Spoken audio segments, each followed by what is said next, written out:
নমস্কাৰ, আপুনি চাবলৈ আৰম্ভ কৰিছে নিউজ ট্ৰেণ্ডিং অসম। আজি হৈছে 6 জুলাই। অসমৰ লগতে ভাৰতৰ বিভিন্ন প্ৰান্তৰ পৰা আজি সন্ধিয়াৰ কেইবাটাও খবৰ আহি পৰিছে। এই মুহূৰ্তত জনাইছোঁ আজিৰ প্ৰথমটো খবৰ।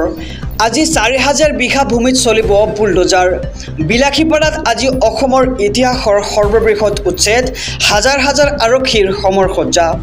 মাইক যোগে ঘোষণা কৰাৰ পিছতে হাহাকাৰ বেদখলকাৰীৰ মাজত আৰু কান্দি কান্দি বেদখলকাৰীয়ে এৰিছে এতিয়া নিজৰ ভূমি আৰু সৰ্ববৃহৎ উচ্ছেদ অভিযানৰ বাবে সাজু হৈছে প্ৰশাসন। আৰু তিলাপাৰা, সন্তকপুৰ, চৰুৱাবাখৰা আৰু চিৰাকুটাত আৰক্ষীৰ টহল আৰু শাৰী শাৰী চৰকাৰী বুলডোজাৰ কৰা হৈছে সাজু। বেদখলকাৰীৰ বাসগৃহত পৰিব বুলডোজাৰৰ কোব। গৌৰৱ গগৈক টাৰ্গেট কৰি পুনৰ মুখ্যমন্ত্ৰী ডক্টৰ হিমন্ত বিশ্ব শৰ্মাৰ ডাঙৰ মন্তব্য। গৌৰৱ গগৈয়ে ভাৰতীয় নাগৰিকক দ্বিতীয় শ্ৰেণীৰ নাগৰিক বুলি ভাবে। নিজৰ ল'ৰা ছোৱালীকে সেইবাবে ভাৰতীয় নাগৰিক কৰি ৰখা নাই বুলি ৰাজ্যৰ মুখ্যমন্ত্ৰী ডক্টৰ হিমন্ত বিশ্ব শৰ্মাই এক বিস্ফোৰক মন্তব্য আগবঢ়াইছে।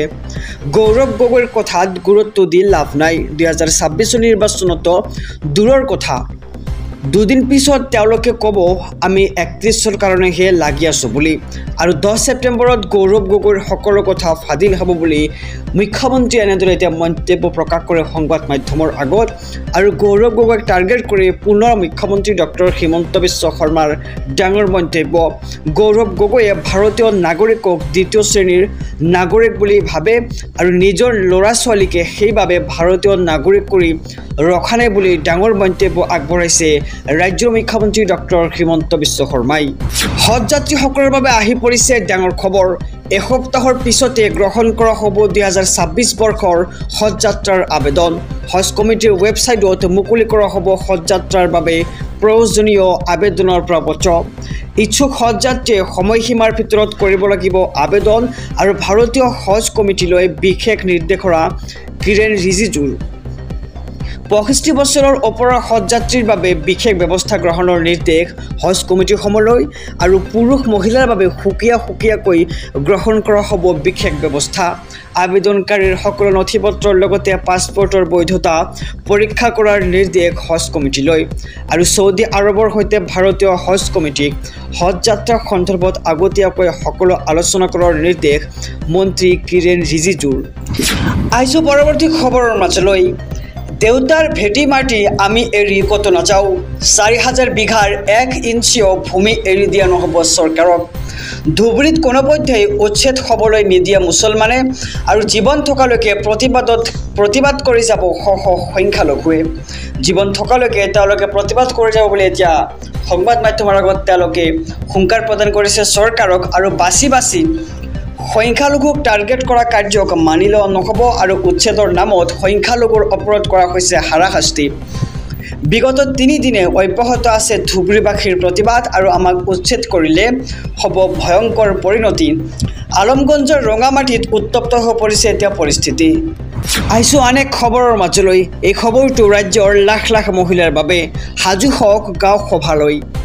এই মাহৰ পৰাই আৰম্ভ হ'ব গাঁও সভা। আৰু গাঁও সভাত উপস্থিত থাকিলেই অৰুণোদয়ৰ পৰা কৰ্তন হ'ব। গাঁও সভাত উপস্থিত নাথাকিলেও অৰুণোদয় আঁচনিৰ পৰা কৰ্তন হ'ব মহিলাসকলৰ নাম। আৰু ইতিমধ্যে নাম কটা যোৱা সকলেও গাঁও সভালৈ গ'লেহে পুনৰ এণ্ট্ৰি কৰিব পাৰিব নিজৰ নাম।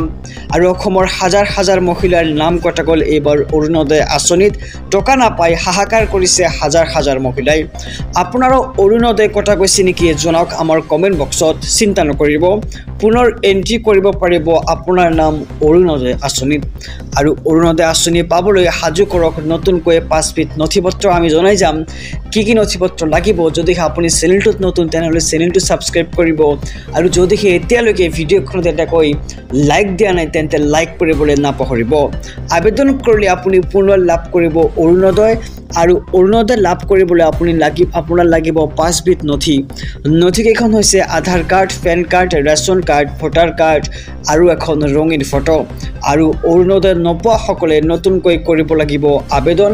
আৰু গাঁও সভাত জমা দিব লাগিব প্ৰপত্ৰ। গতিকে যেতিয়া গাঁও সভা অনুষ্ঠিত হ'ব আপোনালোকে গাঁও সভাত গৈ অংশগ্ৰহণ কৰি নিজৰ নামটো অৰুণোদয় আঁচনিত অন্তৰ্ভুক্ত কৰাই ল'ব।